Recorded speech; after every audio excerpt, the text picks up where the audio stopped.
Muy buenas, volvemos a tener Fórmula 1. Este fin de semana toca Gran Premio de Canadá en un circuito muy particular, muy curioso, y al que vamos a hacer aquí un buen análisis desde los datos que lo caracterizan y que lo diferencian del resto de circuitos. Vamos a ver telemetría, vamos a ver reglajes, vamos a ver claves para dominar este circuito a nivel de pilotaje, para que disfrutéis más de las cámaras on-board, las técnicas de adelantamiento y todo esto, pero también que lo podáis poner en práctica en el simulador, y los que ya estáis rodando en el simulador, pues que podáis mejorar alguna décima por ahí. Así que espero que os resulte especialmente útil este vídeo sobre el Gran Premio de Canadá a modo de previa. Y antes de empezar, recordaros que el Level Up Academy, si queréis aprender mucho más de automovilismo real o virtual, pues ahí tenéis tarifa plana de cursos, podéis aprender todo lo que queráis. No os quiero dar mucho la lata con este tema, sabéis que es mi academia personal y ahí tengo absolutamente todo. Yo os recomiendo de verdad que le echéis un vistazo a la web si os interesa esto del automovilismo, ya sea real o virtual, y ya sea como afición o porque os queréis dedicar a ello. Veis todos los recursos que hay disponible, cómo funciona y demás. Podéis meteros en la primera clase de cada curso, que está gratis, no hace falta ir a registrarse, así entendéis el formato. Y si os queda alguna pregunta, me preguntáis. Arriba tenéis un botón de contacto, me llega a mí el email personalmente y os voy a responder encantadísimo. Así que de verdad echar un buen vistazo, que es una alternativa fantástica y os aseguro que no vais a encontrar nada parecido. Y dicho esto, vamos con los datos de este circuito de Canadá, empezando por la longitud. Volvemos a tener un circuito corto, es un poquito más corto incluso que el del Gran Premio de España, por eso se dan un poco más de vueltas, pero tiene unas características, al menos en este sentido, muy parecidas, porque ya vais a ver que en el resto son muy diferentes. De hecho, la distancia desde la meta hasta el primer punto de frenada en Barcelona eran muchísimos metros y aquí son muy poquitos. Sí que es cierto que también tenemos unas curvas enlazadas al principio, que en Barcelona recordad que eran derecha, izquierda, derecha, que además eran muy abiertas, el circuito muy ancho. Aquí son bastante más cerradas, es solo izquierda y derecha, y además el circuito es muy estrecho. Entonces, donde suele estar el lío en la salida no es tanto en los primeros metros, sino en cómo se van trazando esas dos primeras curvas, que vamos a analizar por supuesto un poquito más adelante. Y precisamente en cuanto al número de curvas, son 14, que son pocas, e incluso si lo contextualizamos con la longitud, que ya vimos que era cortito el circuito, pues nos sale que hay pocas curvas por cada kilómetro del circuito. No es un trazado en el que estemos constantemente en una curva que enlaza con otra, sino que también hay tramos de recta, algo que veremos también con los datos del giro de volante, de acelerador a fondo y demás. En cuanto a la distribución de estas curvas, está bastante bien equilibrado, y es que está plagado de curvas que se enlazan uno en la de otro. Tenemos 1 y 2 izquierda-derecha, tenemos 3 y 4 derecha-izquierda, tenemos por ejemplo 6-7 izquierda-derecha también, tenemos la 8 y 9 derecha-izquierda, tenemos la última chicane, la más famosa, que es derecha-izquierda, las curvas 13 y 14, por eso está tan equilibrado en este sentido el circuito. Pero lo que no está para nada equilibrado es en el tipo de curvas. En Barcelona tenemos curvas de mucha velocidad, la mayoría, o curvas de velocidad media pero muy largas. No es el caso en este circuito Gilles Villeneuve. Nos vamos a encontrar con muy pocas curvas de baja velocidad, alguna hay, sí que es cierto, sobre todo la curva 10 es la más cerrada, que por supuesto ahora un poquito más adelante explicamos cómo se traza cada una de estas curvas. Y luego sobre todo tenemos curvas de velocidad media, y no curvas de velocidad media como las que teníamos en Barcelona, que eran muy largas, sino curvas de tirar el coche y enlazar directamente con la siguiente, que también es de velocidad media. Y luego de alta velocidad, pues hay alguna por ahí, pero no es un circuito de curvas de alta velocidad, no es un circuito tampoco de curvas de muy baja velocidad, sino que es un circuito de tramos de recta y curvas que se enlazan a modo de chicanes. Y si hablamos ahora de frenada, en total hay 7, que son justo la mitad de las curvas que hay en el circuito, y no es casualidad, precisamente por lo que os comentaba de que la mayoría de curvas son enlazadas a un lado y a otro. 2 de estas frenadas son muy fuertes, eso hay que tenerlo en cuenta, y además se ve un porcentaje muy importante de la vuelta tocando el pedal del freno, que a lo mejor nos parece muy alto en sí este porcentaje, pero si lo comparáis con el resto del circuito, veis que es un trazado en el que el freno va a ser bastante importante. Así que esos equipos que tengan su punto fuerte en las frenadas, aquí podrán destacar un poquito más.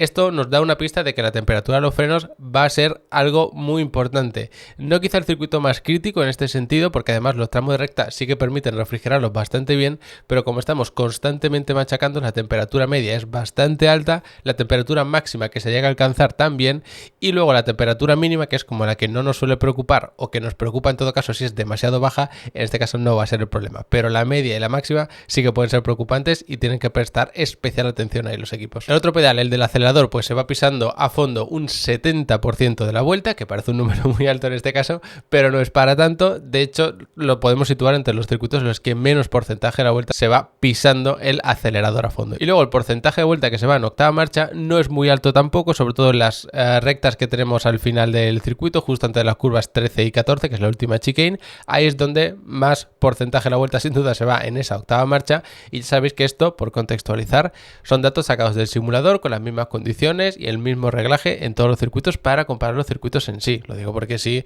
la relación de cambios es diferente porque un equipo la ha puesto diferente para toda la temporada, pues lógicamente esto variaría, ¿vale? Y lo mismo con los porcentajes o los números que estamos dando aquí. Y si pasamos ahora al giro de volante, pues veis que es un circuito en el que quizás sorprendentemente se va bastante tiempo con el volante totalmente recto, lo que significa que no es un circuito de enlazar muchas curvas, porque por ejemplo Barcelona no era un circuito especialmente denso en cuanto a curvas por kilómetro, pero sí que es verdad que luego el porcentaje de vuelta recto tampoco era muy alto, entonces eso nos daba la pista que, bueno, no hay muchas curvas, pero estas curvas ocupan mucho, es decir, son curvas muy largas. En el caso de Canadá, este circuito Gilles Villeneuve, ya veis que nada de esto, tenemos mucho porcentaje de la vuelta con el volante recto, lo que significa que las curvas, que son la mayoría de velocidad media, no son precisamente muy largas. Y ya por terminar, la media de lo que se está girando son unos 29 grados, que es un dato bastante estándar, bastante similar a otros circuitos, así que sí, para algunas chicanes hay que meter bastante giro, va a un lado y otro, pero luego como vamos también mucho porcentaje de vuelta recto, pues se va cayendo esa media y se queda en un número bastante equilibrado, como decía. Así que en resumen es un circuito en el que sí, hay tramos de recta, uno especialmente largo, ahora lo vemos, y sobre todo curvas de velocidad media, muy cortitas y que se enlazan entre sí. Y ahora que ya tenemos todos estos conceptos bien claritos, podemos pasar a explicar el trazado en sí. Esto es el esquema, como siempre, con sus 3 sectores, y son 3 sectores bastante parecidos en general porque el circuito es como muy repetitivo, y me explico.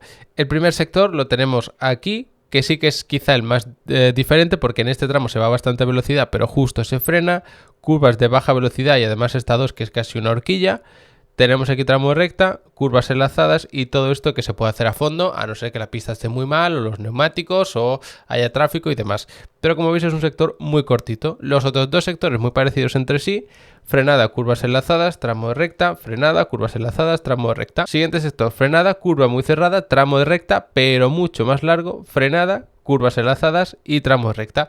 Entonces son como sutiles diferencias, son parecidos pero cada uno exagerando una de las partes. El segundo sector es en general el más equilibrado porque hay curvas de velocidad media y tramos de recta también medios. Sin embargo, el primer sector es más revirado, sobre todo por esta parte de aquí, y además es bastante más corto. Y en el tercer sector no hay tantas curvas de velocidad media porque tenemos la chicane aquí y una curva muy lenta por aquí. Estas curvas se hacen a fondo, pero se destaca todavía más los tramos de recta. Si tienes mucho drag aquí y aquí puedes penalizar, pero sobre todo vas a penalizar aquí y un poquito aquí, aunque no tanto, porque sobre todo en esta segunda mitad de la recta es cuando más se penaliza por el drag. Así que ya veis, si va alguien bien en el tercer sector es porque tiene más velocidad punta, si alguien va bien en el primer sector será porque vaya mejor en curvas más reviradas y más cerradas, donde hay las suspensiones, el tema de la dirección, todo esto cobra especial importancia. Y luego en cuanto a las zonas de DRS, que también las tenemos por aquí, hay 3 zonas de DRS pero solo 2 puntos de detección. El primero lo tenemos por aquí, entre las curvas 5 y 6, justo antes de la frenada de la 6. Y como siempre, si algún piloto la lía aquí en la 6 y le adelantan, aquí no va a poder abrir el DRS. Va a abrir el DRS el que aquí pasó por detrás a menos de un segundo. Luego, frenada, curvas enlazadas, otro punto de detección. Y es interesante este porque en este tramo, junto con esta frenada de la 10, que es una frenada muy fuerte, sí que puede dar pie a que se llegue a adelantar. Porque además esta curva 10, luego la explicamos, digamos que da pie a varias trazadas diferentes, abriéndote un poquito más o un poquito menos en la entrada a la curva. Entonces se te puede colar alguien por aquí, te sorprende, y como aquí pasó a menos de un segundo de ti, aquí va a poder abrir el DRS aunque ya esté por delante, y en esta recta también. Así que ahí está la clave de estas zonas de DRS, sobre todo para evitar ciertas confusiones, porque es típico ver que alguien ha adelantado aquí y luego vuelve a abrir el DRS. ¿Eso por qué? O incluso que aquí ya iba por delante, pero abre el DRS y aquí lo vuelve a abrir. Pues es porque el punto de detección está bastante más atrás. A mí personalmente me gusta más cuando tenemos un punto intermedio de detección de DRS entre las dos zonas, pero bueno, entiendo que este circuito de Canadá es así. Es una zona muy particular porque tampoco sería fácil meter ahí un punto de detección justo en la chicane, pero bueno, simplemente yo os traslado la información de cómo están configuradas las zonas de DRS. Y ya que hemos analizado todo esto, podemos ir analizando cada una de las curvas. Las curvas 1 y 2 tienen una morfología bastante interesante, bastante particular, no solo por las curvas en sí, sino por lo que tenemos antes. Y es que el circuito va girando hacia la derecha y luego ya tenemos la curva 1. Por eso es importantísimo no estar pegados a la derecha todo el rato antes de la curva 1, sobre todo los que le deis al simulador, es un error típico. Hay que estar a mitad del circuito para poder venirte por aquí, frenar en línea recta, y esta curva 1 tampoco hace falta atacarla excesivamente tarde. Lo digo porque lo normal es que cuando tienes una curva izquierda y otra derecha, diga, vale, pues la primera la ataco muy tarde, así estoy más abierto para la siguiente, pero se llega incluso a perder tiempo aquí. Lo más normal es que incluso atacando la neutra, es decir, un vértice justo en la mitad, te dé tiempo a venirte por aquí. Aquí estás muy pegado, aquí te alejas un poquito y mantienes esta distancia para dar gas y aprovechar este piano de aquí.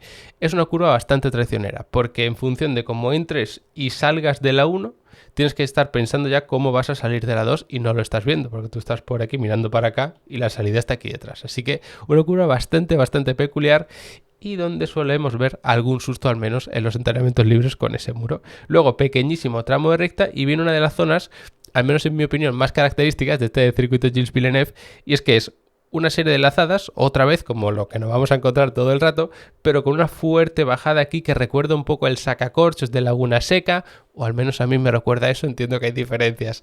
Y es interesante porque la curva 3 es prácticamente igual que la 4, y hay que hacerla en línea recta, pero como esto tiene una fuerte pendiente hacia abajo, si te confías, terminas teniendo un susto contra este muro, que también hay muros en todas partes y hay que tener especial cuidado con ellos. La clave donde está en clavar la frenada de la 3, no subirte demasiado a este piano ni a este, pero tampoco quedarte muy lejos, porque si te vas largo en la 3, lógicamente te comes aquí la 4 y ya vas a ir mal para la salida y te puedes terminar contra el muro o perdiendo mucha velocidad. Y luego también hay que prestar mucha atención a la salida y sobre todo en el momento en que empiezas a dar gas a fondo, porque si te pasas de ambicioso y aquí tienes que corregir, pierdes mucho tiempo o directamente te vas contra el muro, que lógicamente es peor aún.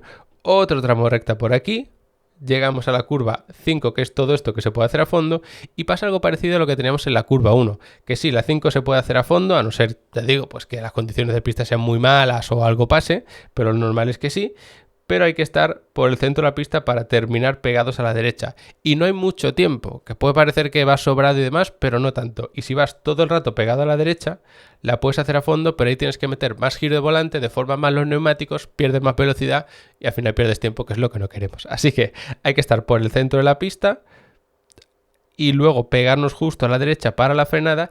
Y esta 6, la característica que tiene, que tampoco es la única del circuito que es así, es que tenemos aquí como una parte interior roja, y para mí es la mejor referencia de cómo debemos ir jugando con la trazada. No debemos buscar una trazada que sea paralelo a esto por aquí con el vértice aquí, sino más cerrada para estar más abiertos después para la curva número 7. Así que se frena fuerte, hay que ser pacientes y atacar tarde para en este momento no tomar el vértice aquí, sino un poquito más tarde con una trazada más cerrada. Que esta línea así de la zona roja no sea paralela a la que nosotros estamos dibujando, porque si no te irás largo y perderás mucho tiempo. Y es que si llevas una buena trazada en la salida de la 6, aquí puedes dar gas antes a fondo y aquí hay un tramo de recta que no es que sea larguísimo, pero sí que es importante y se pierde tiempo. Si has entrado mal en la 6 vas a perder tiempo en la 6 por supuesto, también en la 7 y sobre todo en la salida, porque además, por cierto, aquí vuelve a haber un muro que es traicionero. Hay que aprovechar mucho este piano, pero con cuidado, porque si te pasas de ambicioso terminas con un toque contra el muro que te puede dejar fuera. Como os decía, pequeño tramo de recta y llegamos a otra serie de enlazadas, pero que vuelven a tener truco y vuelven a ser particulares. Y es que hay muchas enlazadas en este circuito, pero ninguna son exactamente iguales. ¿Cuál es la particularidad de estas curvas 8 y 9? Que esta es bastante más cerrada que esta. Entonces no nos sirve atacar demasiado tarde la 8 para estar más abiertos de la 9, porque entonces habremos perdido mucho tiempo aquí para nada aquí. Porque como esta 9 es más abierta, si tú trazas neutra normal la 8, terminas en este piano y ya todo esto lo puedes hacer a fondo, sin ningún problema. Hay que tener cuidado porque aquí vuelve a haber un muro, por supuesto, pero esta 9 es mucho más abierta que la 8. Si has trazado bien la 8 y te has quedado en este piano interior ya de la 9, todo esto se puede ir haciendo con el acelerador pisado y no debería haber problema. Si atacas demasiado tarde, vas a perder mucho tiempo y no vas a sacar ventaja. Llegamos a una de las frenadas más importantes del circuito, curva número 10, y tiene una particularidad, y es que aquí el circuito es relativamente normal en cuanto al ancho. Aquí es similar, pero aquí es mucho más ancho. Entonces se frena muy fuerte, no hay que atacar pronto, se bordea y lo que se busca es una trazada que te termine empujando al piano aquí. No es una trazada en la que tú tengas que frenar, buscas el piano interior, te subes aquí y luego apuras hasta este muro. Ahí se perdería muchísimo tiempo. Hay que buscar una trazada en la que ya estés pensando en el final. Aquí, la curva 11, no aquí justo en la salida de la curva 10. Se frena muy fuerte e incluso si lo que quieres es intentar adelantar en esta recta, que es la más larga del circuito, es habitual ver a los pilotos como abren y se cierran al final todavía más y se quedan todavía más lejos de este muro. Sobre todo cuando veamos peleas en pista de dos pilotos que están intentando adelantar o defenderse y demás, fijaos en cómo trazan esta curva número 10, sobre todo en la entrada, porque nos da muchas pistas. Lógicamente, la zona de DRS estaba bastante más atrás, el punto de detección, y si te abres aquí mucho, vas a perder tiempo, pero a cambio sales con más velocidad. Y sí, a lo mejor te has puesto en vez de a 5 décimas a 6 o 7, pero si empieza la recta con más velocidad la vas a ir recortando y puede que incluso llegues a adelantar con el DRS que se puede abrir un poquito más adelante. Luego tendremos la curva 12 que es totalmente a fondo, o sea, no tiene más importancia. Y llegamos a la famosa chicane y al muro de los campeones, que es este que tenemos por aquí. Es una chicane en la que tampoco nos interesa atacar tarde la primera para estar más abiertos en la segunda, porque es que están tan cerca que lo que hay que intentar es subirnos en los pianos por aquí de la forma más recta, sin sobresaltos y sin saltos en el coche, porque la Fórmula 1 en cuanto salta ya se pierde el control, como es lógico, y empezar a dar gas para abrirse aquí. Cuanto más te pegues a este muro, mejor, porque significa que más has abierto tu radio de la curva y por lo tanto has podido tomarla más rápido o incluso que has podido acelerar antes, pero si te pasas y chocas contra el muro, pues lo has perdido todo. Será especialmente interesante ver cómo de cerca se quedan a este muro en las vueltas de clasificación, porque eso es una pista de se están apurando mucho o poco, sobre todo en Q3, cuando alguien ya tenga el tiempo hecho, que no tenga ya mucho que perder. Es típico arriesgar y demasiado y tener algún pequeño toque que puede terminar con bandera roja, ojalá que no, pero solo os digo lo que podría pasar. Así se resumiría un poco este circuito. A mí me gusta porque sí que es verdad que se hace repetitivo lo de tantas enlazadas y tantas chicanes en realidad, pero como cada una tiene su particularidad, me parece bastante interesante.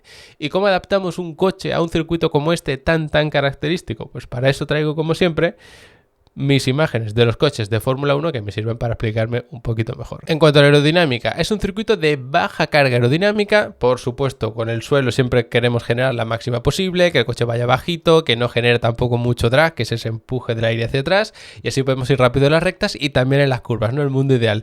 Pero luego tenemos que elegir qué alerones ponemos, tanto delante como detrás, y cómo los configuramos. Si tenemos visto de perfil mucho ángulo de incidencia, como sería este caso, o si lo ponemos más horizontales, y así van a generar menos carga aerodinámica, pero también menos drag, ¿no? Que es como la balanza que se pone siempre, ese equilibrio entre una cosa y la otra. Es un circuito de baja carga aerodinámica por dos motivos. El primero, por las rectas, porque este tramo recta es bastante importante, este también, este muchísimo y este bastante también. Entonces son 4 tramos de recta, uno especialmente importante. Y número 2, porque aquí, por ejemplo, son curvas de muy baja velocidad, aquí también, y en esas curvas es más importante el trabajo de las suspensiones, de la dirección, incluso de los frenos, del diferencial, esa parte de chasis mecánica que tiene la Fórmula 1 más que aerodinámica. Si pones más carga aerodinámica, vas a penalizar en estos tramos de recta que yo os decía, y luego tampoco vas a sacar mucha ventaja, por ejemplo, aquí o en esta curva. ¿Dónde puedes sacar un poquito más de ventaja? Pues, por ejemplo, en estas que son algo más rápidas, en las 6 y las 7 más o menos también, en la 8 y la 9 sobre todo, aquí es donde más ventaja se puede sacar. Y claro, además, por añadir un tercer punto todavía, es que cuando ponemos más carga aerodinámica, que es ese empuje del aire hacia abajo, mejoramos el contacto entre los neumáticos y el asfalto y de esa forma conseguimos cuidarlos más. Porque si tienen más agarre, pues es más difícil bloquear, más difícil hacer un patinaje de las ruedas cuando sales de curva, todo eso. Pero es que es un circuito en el que la degradación de por sí es baja. ¿Para qué vas a poner carga aerodinámica? Sí, es verdad que en algunas curvas concretas te da algo de ventaja, pero no te merece la pena porque tienes tramos de recta medianamente importantes, no como Monza, por ejemplo, pero sí que son importantes, y luego no tienes curvas rápidas como tienes, por ejemplo, en Japón, como tenemos también en Barcelona, no son curvas de ese estilo, así que la carga aerodinámica va a ser bastante más baja y eso puede hacer que veamos diferencias en el rendimiento de los equipos. Y luego, en cuanto al trabajo de las suspensiones que yo os decía, sí que es un circuito en el que nos interesa ese viejo truco, ¿no?, de poner el coche más alto para las curvas lentas, pero a compresión, que tenemos aquí unos muelles, bueno, por aquí delante y por aquí detrás más o menos tenemos unos muelles que solo afectan a cómo se comprime y expande el eje. Entonces, cuanto más carguemos el coche, cuanto más empuje hacia abajo el aire, más se van a comprimir. Entonces lo que hacemos es poner un coche alto y que los muelles no se opongan mucho a la compresión. Aunque tengas poca carga aerodinámica, teóricamente, con esto Fórmula 1, se genera tanta con el suelo y el difusor que sí, el coche se va a ir comprimiendo. Y si las suspensiones no se oponen a esa compresión más se va a comprimir y vas a tener un coche alto que absorba bien los pianos y las irregularidades y demás, incluso que te permitan un poquito de balanceo con el tren delantero en esas curvas de baja velocidad, y luego en recta se va comprimiendo y consigues un coche más eficiente, que no tenga tanto drag, ¿vale? Es una cosa que os he comentado otras veces en otros circuitos, que por ejemplo en Barcelona no merecía la pena en absoluto, pero en este circuito sí, porque como no hay curvas rápidas en las que te vaya a penalizar, pues esto te viene especialmente bien. Y luego, por supuesto, importante refrigerar bien los frenos. Tenemos que dedicar ahí una buena abertura. Aquí tenemos una frenada fuerte, aquí también. De hecho, esta y esta son las más fuertes del circuito, que por suerte en todo este tramo se puede ir dedicando bastante aire a enfriarlos, pero aún así no se puede escatimar en esa abertura. De hecho, es un circuito típico de ver algún problema en los frenos. Lo malo de dedicar tanto aire a refrigerar los frenos, pues que te genera drag, porque al final no es otra cosa que dedicar aire a que choque contra el disco de freno para que se enfríe todo el sistema que hay por ahí. Vas a generar más drag, lo que significa que vas a tener menos velocidad punta, pero es que no queda otra. A no ser que no tengas nada que perder y digas, mira, es que tengo muchos problemas de velocidad punta, yo necesito arriesgar, ir al límite con la temperatura de los frenos, así que voy a dedicar menos aire a refrigerarlos para no generar tanto drag o incluso intentar disminuirlo de alguna manera. Es un recurso un poco a la desesperada, podríamos decir, pero que también puede funcionar en ese sentido. Y ya, terminando el tema de los reglajes, pasamos a la telemetría, que a mí me gusta mucho analizarla. Y ya sabéis que estos son los gráficos típicos que os enseño siempre y que se utilizan muchísimo para analizar el tema de telemetría, que por supuesto los que estéis en Level Up Academy sabéis que tenéis un montón de cursos ahí de Motec, de Race Studio, para convertiros en ingenieros de automovilismo, para que mejoréis vuestros tiempos en el simulador, de todo, ¿vale? En este caso tenemos unos gráficos muy sencillitos, no tan rebuscados y tan avanzados como los que tenemos por ahí, pero que nos sirven para entender cómo es este circuito de Canadá. Aquí tenemos la velocidad, aquí las marchas, revoluciones por minuto, acelerador en verde, freno en rojo y giro de volante en azul. Como veis, constantemente subiendo y bajando la velocidad, tramo de recta, frenada importante, tramo de recta, frenada importante, tramo de recta muy largo, frenada importante. ¿Qué nos está diciendo esto? Pues que si hay frenadas importantes después de tramo de recta es que las curvas son de velocidad o media o baja y además son enlazadas, que eso lo vemos claramente aquí con el giro de volante. Izquierda, derecha, derecha, izquierda, izquierda, derecha, derecha, izquierda. Aquí, aunque no lo parezca también, porque es un giro muy fuerte hacia la derecha y luego un poquito hacia la izquierda, y luego la chicane del final también, derecha, izquierda. Está todo el rato el circuito así, pero aparte de eso, luego tenemos bastante tramos de recta, que también lo veíamos con los datos. Es decir, no es que tengas una curva muy larga y justo frenas para la siguiente, no, es que tienes frenada, izquierda, derecha, tramo recto, frenada, un lado y otro, pequeño tramo de recta, que aquí es la curva 5 que no es del todo recto, frenada, enlazadas, recta, frenada, enlazadas, recta, frenada, enlazadas, y así constantemente. Es un circuito, por eso os decía que quizás se puede hacer monótono, pero luego es verdad que cada enlazada o cada chicane tiene su particularidad y por eso lo hace bastante especial. Esto que tenemos aquí no lo vemos en ningún otro circuito porque lo normal es ir combinando ahora curvas individuales, ahora una que se va cerrando, que se va abriendo, luego una chicane, pero aquí es que es todo así. Así que ya veis un circuito bastante particular en este sentido, en el que el acelerador es muy importante, la velocidad punta por aquí también es importante y que luego la carga aerodinámica no nos va a ayudar mucho porque como la mayoría de curvas son de velocidad media o baja, pues ahí la carga aerodinámica pierde sentido, pierde importancia al fin y al cabo. Así que este es el resumen de cómo es el circuito de Canadá, el Gilles Villeneuve. Espero que os haya resultado interesante, que con esto disfrutéis más del Gran Premio y que mejoréis alguna décima en el simulador, si puede ser. No olvidéis pasar por Level Up Academy, eso sí, los que queráis aprender mucho más de automovilismo, tarifa plana, sin ningún tipo de compromiso, pues estar los meses que queráis, os dais de baja, volvéis, eso, no hay ningún problema. Si tenéis cualquier pregunta, pues os metéis en contacto, me llega personalmente y os respondo. Y hasta aquí el vídeo de hoy, nos vemos después de la carrera haciéndole un buen análisis.